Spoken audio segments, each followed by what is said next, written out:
The secret to getting chicken thighs that are crispy on the outside and tender on the inside can be found within this recipe.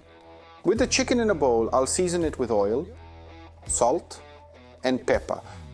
Let's give our chicken a nice relaxing massage, and then set it aside.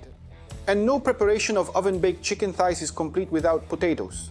I'll peel them and cut them into 8 wedges.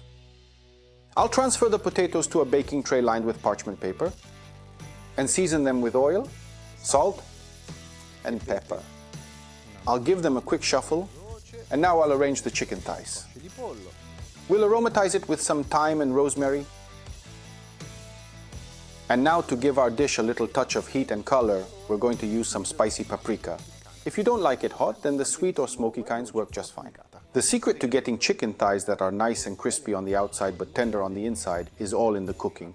We'll cook them in a conventional oven for 40 minutes at 230 degrees. But after 20 minutes, we're going to pull the tray back out both to mix up the potatoes and turn the chicken thighs. After that, we'll let them bake for another 5 minutes in convection mode to give our chicken thighs and potatoes the right level of crispiness.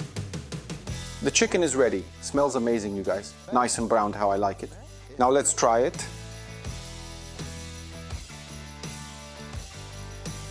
Incredibly tender. Let's try the potatoes. Try it at home. Ciao.